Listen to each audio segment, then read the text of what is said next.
first, and we are all here because of the amazing Miss Viola. Where are you? And so, and she asked me if I could come through and host and just kind of introduce myself to you guys briefly, and while we're networking and getting together. And I just wanted to say thank you so much for taking this time out. I mean, for me, it's been a bit of a whirlwind. I just got back from a producer series with Remy Martin in Vegas. So I got in late last night, had a few clients this morning, and raced over here so I could be a part of this. Literally have to leave here and run to a fundraiser for Jack and Jill Foundation at Gallery Gashard tonight. So that I, however, wanted to make sure that I took the time out to kind of share with you guys. So, and as you guys know, Viola is all things Viola. So anybody that knows her and knows her well knows that things just come together. They just happen, and they happen in a way where you just organically feel loved and welcomed and special. I am hoping that I can continue that moment for you guys today, so that this is very spontaneous. She said, "Chris, you have a table." And I said, "Oh, that's a lovely table. What am I supposed to do with that?" so she said, "Oh, okay." She said, "Where's your stuff?" I said, "Right here, baby. This is it. This is it." And when you know what, I want you guys to understand, this is the best of my stuff. Everything that is in here, I am willing to share on a constant basis. So that what I want to do is take this time not to actually show you something, but to tell you something. So that as you guys are milling about, we've got vegan nail polish and makeup, and I'm just like, okay, we got and some snacks. Still waiting on that wine, but at least that way, you guys can come and mill about and just use this opportunity to ask questions. Everybody that's here really wants to share what they have to offer to the beauty industry, because we're beauty professionals and we want to make sure that the people that come to this experience, it's really about an intimate gathering where we can kind of talk clearly. I've got someone who volunteered to be my consultation model so that I can do a consultation and talk to you guys a little bit about a lot of the questions that I like to say. I tell people all the time, more than I'm a hairstylist, I'm a lifestylist. And I do hair for your lifestyle. So that what I do is find out how do you live and how will you live with your hair. So that way, if it's natural, if it's curly, if it's straight, if it's relaxed, if it's colored, if it's extensions, no matter how are you going to live with it and what is going to make you comfortable and confident. So that way you live in your hair, with your hair as a strong woman, successfully and brilliantly. And then you're cursed out, because my last name is cursed. So I curse you out, but I don't use profanity. I use my tools. And so then that way, you guys get to have a great experience. So I definitely can. I'm going to just talk in general. If you want more something private, just pull me to the side. And then that way I can talk to you specifically about your needs if you want it to be a bit more personal. And then I did bring cards and things like that, so that way you can have a consultation for any kind of changes. I'm a makeover specialist, so if you're thinking of something new and different, which you are thinking of doing different, come over, y'all. Come on. Yes. Tell everybody your name again, my love. Okay, I'm Peter Williams. Yes. Ow. And so she's saying, so what I think is going to be really, really fun is I'm going to ask you guys some things because I want to talk about it. So she said to me, tell me what you asked me. I want him to redo my hair and make me gorgeous. But it has to be simple, because I'm a very simple person. I'm not going to put in a lot of time and effort at home to glam up.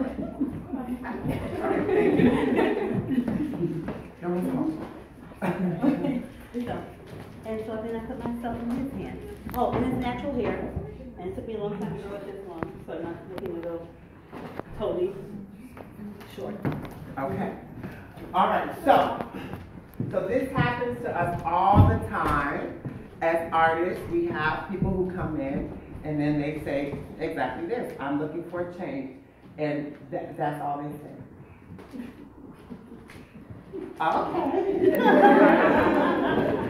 Okay. So my question to you guys, what would be some of your instant ideas or suggestions? Where would you go from that moment? Highlights. Okay. What else? A cut. Okay. Does she want any chemicals in her hair? Or does she want it to stay natural? Right. She wants it to stay natural. A blow dry look. Okay. Do you wear curly sometimes? Like I naturally would curly? love to wear curly. That would be my perfect thing if I could get it to go curly. Okay. It won't So be something curly. versatile. Mhm. Yeah. Okay. Would you do any rod sets? I have not seen it look good on you, that's what I'll say. I've never done it before. Look. You've never done it before, but before. Right. Yes. I would say she really wants to be versatile and grow her hair out even more. Maybe try your invisible installation with extensions. Extensions. That would be everything. Mm. Good idea. Okay. I love it. So we all have ideas. So there's that moment. And so this is where I like to say, this is for me as a lifestylist where I started to think about, okay, so now the questions I would then ask her is, all right, talk to me about your regimen with your hair right now. Do you wrap your hair, you roll it, you curl it? No. How often do you put heat on? I work from home, so I don't have to put heat on it. And for the last 6 months, it's been pretty much in braids, just because I've been doing some traveling and it makes it easier to just have it in braids. Prior to that, when I had to go into the office, it was every day curling iron. Okay, so we've let go of the heat. We've been very natural, but we haven't let go of color. You still color. It's a rinse, a dark brown rinse, like my real hair, because there are gray patches. Sometimes I like them, and sometimes I don't. Okay, God's highlights. All right, got those. And okay, so and when you talk about ease of maintenance, so when you go to bed at night, what is your regimen for going to bed? I'll wrap my hair up, comb it, just in my braid, just brush it, wrap it up every night before I go to bed. Okay, and then once you wake up in the morning, are you working out or are you just No. not working Up in out? the morning, getting ready for work, and at work. And at work. Right. Okay, so and you don't want to use any more heat when you get up. If I have to, sure. I mean, when I have to go out into the office, and I'll use it, because the hair won't do anything else. Got it. I would know not to, but, yeah, I mean, that's how it. Okay, great. Now, I also want you guys to pay attention to how many times did she shake her head when she talked to me? All the time. It's into my eyes now. Baby, so let me tell you what this hair has to do. It has to move. Oh, it has to move. Okay? It has to move. So when I say when you have to pay attention to who you're talking to and what they want, because she told me that this hair has to move without telling me the hair had to move. And so, you like your hair to move? Oh, I love my hair. Oh, okay. I'm so surprised. Oh, there it is. There it is.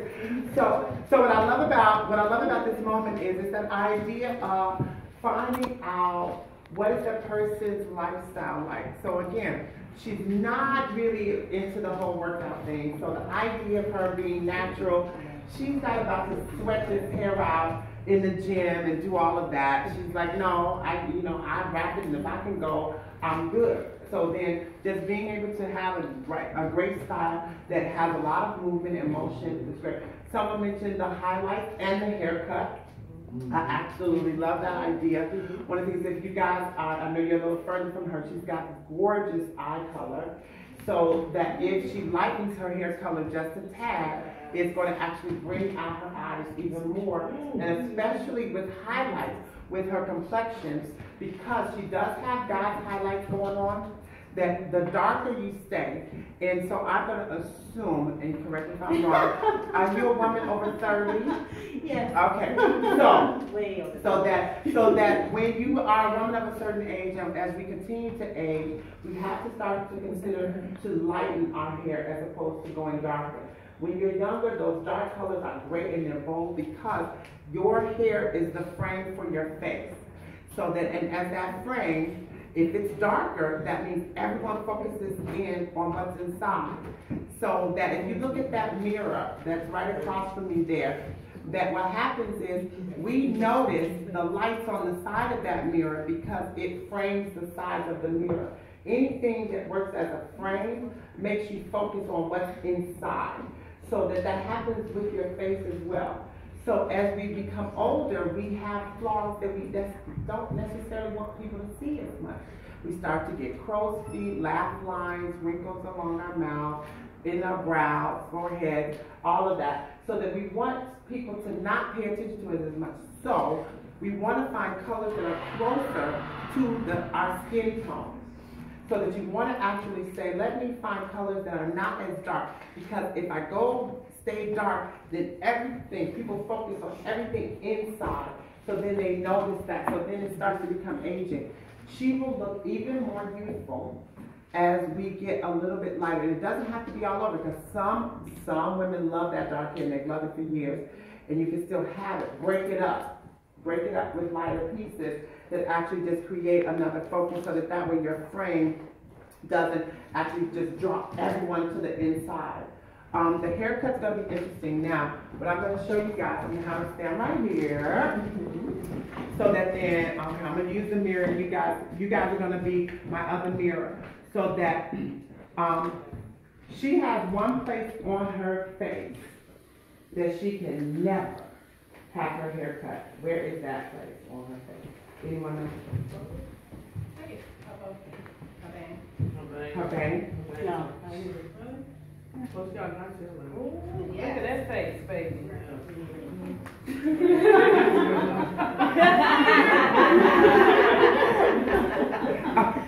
Okay, so no, where can she not have a haircut? Where can any of you not have a haircut? The back of your hair? The top, the crown. The side. Where The widest part of your face. Do you know where the widest part of your face is? Everybody knows. Everything. So when you look in the mirror, so if I use me, where's the widest part of my face? Right there, the cheekbone. So where can I never have a haircut? Right there, cheer. Right here. Because it would make my face look gigantic. So where can she not have a haircut? Her cheek, right there. Right here. So if I pull her here, now watch what happens. So I can go above that area. Whoop. So if she wore a tapered cut and it was short, her face looks very good and it's very slimming, correct? If I now take it right to that place that we said, don't go, look at her face. Awful. But if I take it lower to here, up under here, she's still okay. So you have to understand your danger zone with the haircut. Your danger zone with the haircut is the widest part of your face. So always make sure that if you're getting a haircut and you want to, now let's just say she decided, I want to take it all off, I want to taper it, and then she decides she wants to grow it back out. As she decides to grow it back out, then what you're going to want to do is actually just wear it behind your ear as it grows out. So that then that way it still highlights her cheekbone without making her hair stand out at that same area. So that the key is, so that when we talk about haircuts, that's what's going to be the options. The options will be, she could actually go really shorter. Now, she told me something about her lifestyle. She says, I need to eat here, I don't even know how to work, I don't know when I'm home. So going really, really short, a lot of people think going really, really short makes their life easier. It does not. The shorter your hair is, the more work it is, the more maintenance it is to keep it up. So that a lot of times people make that mistake. So I would definitely want to maintain some of that length for her so that she does have the versatility, and it is going to be very easy for her to keep that afloat. And so then that way you get to have all of that versatility that you need. I definitely want to make sure that I kind of lift some of that color, just give her a nice little shape. She definitely likes this little French thing. I can't deprive her of that. So and again, and that's when you're actually looking at the way the person lives and what makes them happy. So some of that. So this is why consultations matter, because this isn't about what I want for her. It's about what she wants for her, and how can I help her get to that place where she's going to be happy with it, love it, and then love me for guiding her into that. And then she'll say, oh my God, I just love it. I love it. And so that it's that idea of how can you have that kind of versatility. So this is where I hope you guys will all follow me on social media today if you're not already, because she's coming in and I'm going to treat her to this makeover. So that what's going to happen is you're going to see this before from today. And then on my social media you will then see her next step, and I can't wait for your comments so that way you were here and you get to tell me, okay, that was it. This was wonderful. And so and then I have my other vendors here, so that way we can get our makeup done, we can get our nails done. Then that way we get to create a full experience, a full transformation from this moment, so that way you guys can see that. Would that be cool? Yeah. Okay. I love it.